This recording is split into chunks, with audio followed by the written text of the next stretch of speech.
Okay, so I'm just gonna go through my disc bag and tell you about each disc and how I like them and what ones I use. So maybe grab a pencil and paper and start writing some of these down to see what ones you're gonna grab. It'll be easier to make a chart and circle the ones that sound good to you at the end. So right on the top of my bag here, my very first disc I ever got, a T-Bird. Love the T-Bird. It's a fairway driver. It's by Innova. Easy to throw, quite a bit of curve on it. Lightweight disc, use it all the time. I would suggest buying this in Star or Champion plastic, as I love the disc, but it's a DX and you can just see how worn up it is. So grab a T-Bird if you're only gonna get one in Champion or Star. Hornet by Discraft. Headwind disc, mid-range disc, great for going up hills or in a stormy weather. Doesn't go that far. I hardly ever use it. This is a disc I leave in my car underneath the passenger seat just in case I come across a disc golf course. The next one here is a Skeeter, mid-range disc, one of my favorite discs, all arounder. You could get this and get going too. This is my third Skeeter. I've bought it in DX plastic every time and they just wear out and they get chewed up and I have to replace it. Actually, my last Skeeter I gave away because someone was just getting into the sport and it really worked for them. So Skeeter, pick that up. Fairway driver, Innova plastic, Leopard in the Champion. This one's just being a workhorse. It's lasted years and years and years. It's easy to find in the grass. It's easy to find in the forest. It just seems to have that day glow to it. Straight shooter, lightweight, solid disc. Championship Leopard. This is a wedge putter, easy thrower, straight shooter. DX plastic is fine for all putters. They don't really get that chewed up.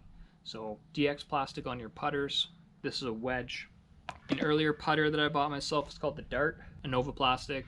Again, mellow thrower, no curve, easy disc to throw. You can see the DX has worn over time. Still love the Dart. Next we've got another fairway driver. This is an Orc. You don't have to throw it too hard to get the performance out of it. It has a nice edge on it.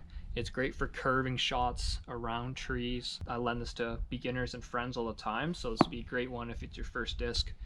An Orc, get you going for the fairway driver. You can definitely throw this from the tee box too. Call it a distance driver. This is a Tern, and this is a Deodus. I bought two of them because sometimes you have a mulligan and you gotta throw again. So sometimes when you have a disc that you really love, it's good to get a pair. This way you can work on those shots. Take a second one. The Tern works great for me. 12 on the speed, 2 on the turn. Killer disc. Same story on this guy. This is actually a 13 on the speed and a 2 on the turn. Same. Duke by Discraft. Really sharp shooting disc. Lots of turn, lots of speed, lots of weight. Heavy cutter. Always holds an edge for me. The nuke's a go-to. This is my second nuke. Anybody that's would consider themselves a bit more of a powerhouse or like an ape or if you just hammer discs, the nuke's gonna take it all day. So that's a good one if you're a bigger dude, a bit more muscle. And on the flip side of that, we have the Blizzard. So you can see they have bubbles in them. So you're getting a big disc like this at 148 grams and 143 grams on these two. Still 13 spin, 3 curve, 12 spin, 2 curve.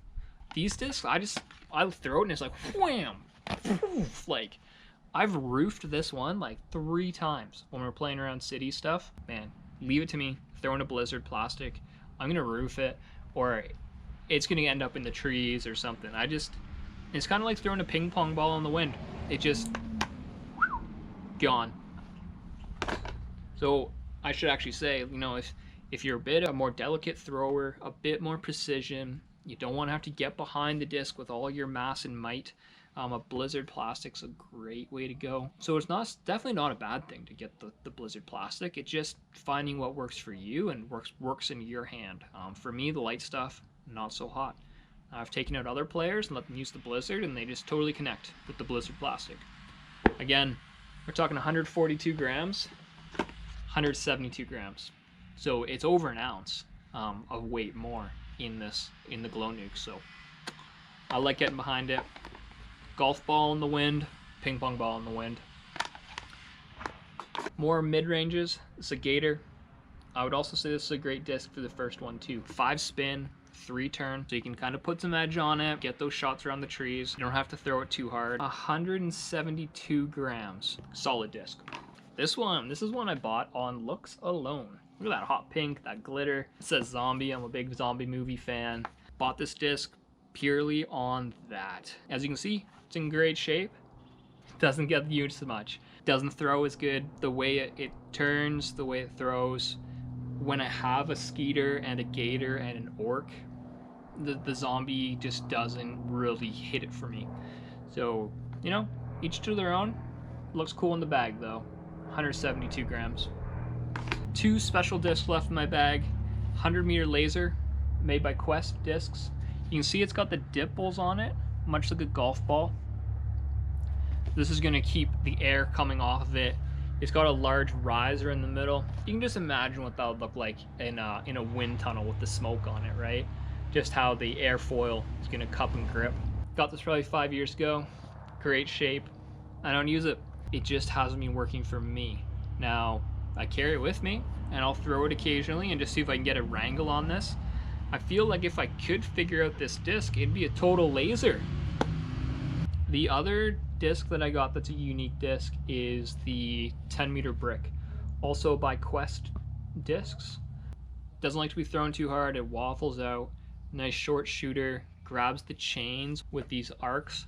Also a little thing on this, check out that. It's kind of like bubblegum rim, you know? Now, with the super serious disc golf friends, I don't always bring this one out. I don't want to get the hassle. It's an advantage. Hard to say it's not. Now, something with these 2 special discs that when my friends give me a hard time, I just show them the backside there. It's approved, and so's that one. And it's a little bit harder to see. It's also approved. So you've probably noticed on the back of all my discs, or a lot of the discs, I've got my name and phone number on them. It's just because sometimes things go awry. The disc goes, gone, and you gotta move on, keep playing the game. I've noticed the disc golf community is just phenomenal at making the phone call and calling you back, letting you know where that disc is. You know, buy the guy a coffee when he gives you the disc back, and all's right in the world. So remember, label your discs, put your name on it, put your phone number, your email address, your Instagram, something of that nature, so that should you lose a disc, which will probably happen, someone's going to get that back to you.